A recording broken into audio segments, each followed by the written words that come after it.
अब गाइस आप में से बहुत सारे लोगों ने डीमन स्लेयर तो देख ली होगी। डीमन स्लेयर का नया सीजन है, उसकी बात कर रहा हूँ। वो अलग बात है, हमारे चैनल से स्ट्राइक की वजह से सब कुछ हट चुका है, बट ना कुछ ऐसी चीजें हैं, हिडन चीजें हैं जो आप में से बहुत कम लोगों ने नोटिस की होंगी।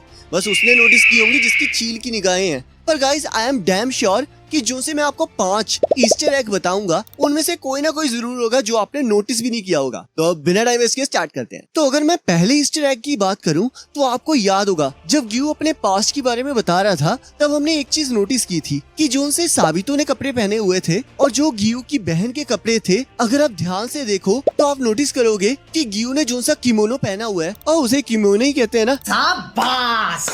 चलो जो भी है, तो आपने ये देखा होगा कि उसका जो सा कपड़ा है वो ग्यू की बहन और साबितों के कपड़ों से काफी ज्यादा मैच करता है। मतलब कि उसने उन दोनों की याद में अपने वो कपड़े डिजाइन किए थे, क्योंकि उसकी जिंदगी में वही 2 पर्सन थे जिन्होंने उसे बचाने के लिए अपनी जान कुर्बान कर दी थी। अब मुझे पता है आप में से काफी लोगों ने ये चीज नोटिस कर ली होगी, बट जो मैं आगे बताने जा रहा हूँ ना वो और भी ज्यादा इंटरेस्टिंग है। और जो सा 4th और 5th ईस्टर एग है ना वो तो मेरा फेवरेट है। अब गाइस जो सा लेटेस्ट एपिसोड हाशिया ट्रेनिंग आर्क का 7th एपिसोड आया था उसमें हमने ग्यूमे का पास्ट देखा था।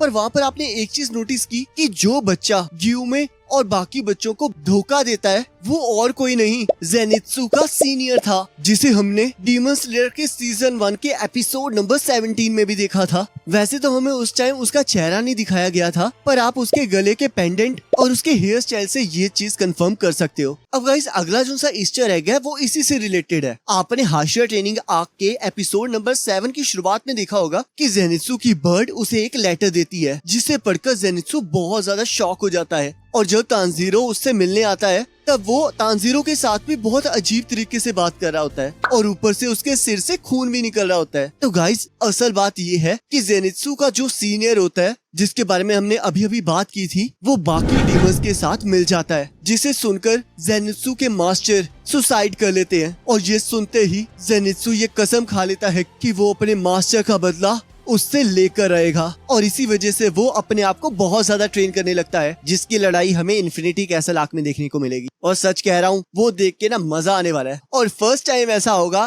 कि जेनित्सु अपनी आंखें खोल कर लड़ेगा और उसे देखने में तो और भी ज्यादा मजा आने वाला है। मैं और ज्यादा स्पॉइलर नहीं देना चाहता, अगले ईस्टर एग की तरफ चलते हैं। बाकी अगर किसी को चुल मच रही है तो आप फिक्शन वर्स पर जाकर उस वीडियो को देख पाओगे थोड़े दिनों में, बाकी जब आएगी तब तो डाल ही देंगे। अब है ईस्टर एग नंबर 4। आपको याद होगा ग्यूमे के आर्क में ग्यूमे कहता है कि एक बच्ची थी जिसकी वजह से वो अरेस्ट हो गया था और अगर मास्टर ना बचाने आते तो शायद उसकी मौत भी हो जाती, और इसी वजह से उसने डिसाइड किया था कि वो कभी भी किसी पर भरोसा नहीं करेगा। पर गाइज एक्चुअल बात पता क्या है, ये चीज हमें एनिमे में तो नहीं दिखाई गई है, पर मांगा में इसके बारे में सब कुछ बताया हुआ है। सायो जो वो बच्ची थी जब डीमन ने हमला किया था वो इतनी ज्यादा डर गई थी कि उसे कुछ भी समझ नहीं आ रहा था, और जब बाकी लोग उसकी मदद करने आए तब वो ये कहना चाह रही थी कि वो डीमन ने सभी लोगों को मारा है, बट सभी लोगों ने कुछ और ही समझ लिया। और सायो भी उस टाइम इतनी ज्यादा डरी हुई थी कि वो भी कुछ ज्यादा एक्सप्लेन नहीं कर पा रही थी। और एट प्रेजेंट वो 14 साल की हो चुकी है, पर आज भी वो ग्यूमे से माफी नहीं मांग पाई है और उसे इस बात का बहुत पछतावा है। अब guys Easter egg number 5। Guys आपने अगर हाशिया ट्रेनिंग आर्क देखी है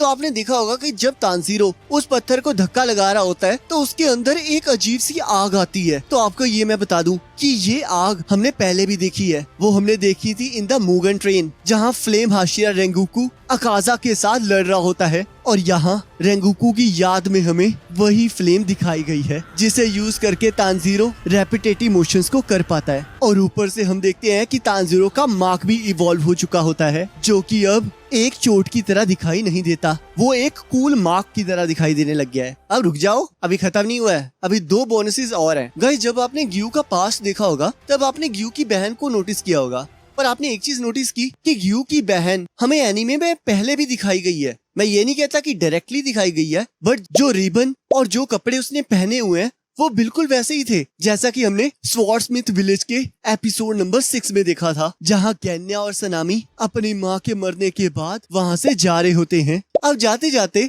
आपको एक और ईस्टर एग के बारे में बताते हैं। वैसे ये ईस्टर एग तो नहीं है, थोड़ी सी ना मेरा एक क्वेश्चन था, उसके बारे में बात करते हैं। गाइज आपने एक चीज नोटिस की होगी लेटेस्ट सीजन में, जब जेनेत्सु वाटरफॉल से वापस आता है और पत्थर के साथ लिपट के बैठ जाता है, तब वो अपनी माँ को याद कर रहा होता है। पर अजीब बात पता क्या है, मैंने ना इंटरनेट पे बहुत सर्च किया पर मुझे ये चीज पता लगी कि जेनेत्सु कभी भी अपने पेरेंट्स से मिला ही नहीं है। मतलब कि जब उसने जन्म लिया था तभी उसके पेरेंट्स ने उसे छोड़ दिया था। तो क्वेश्चन ये उठता है कि जेनित्सु को अपनी मॉम की याद आ कैसी रही थी। आपको क्या लगता है मुझे कमेंट करके जरूर बताना। बाकी गाइस अगर आप चाहते हो कि मैं डीमन स्लेयर के और भी ईस्टर एग के बारे में बात करूं तो मुझे कमेंट करके जरूर बताना और वीडियो को लाइक कर देना, जिससे कि नेक्स्ट वीडियो का लिंक आपकी स्क्रीन पर आ रहा होगा। आप उस पर क्लिक करके अगली वीडियो को देख सकते हैं।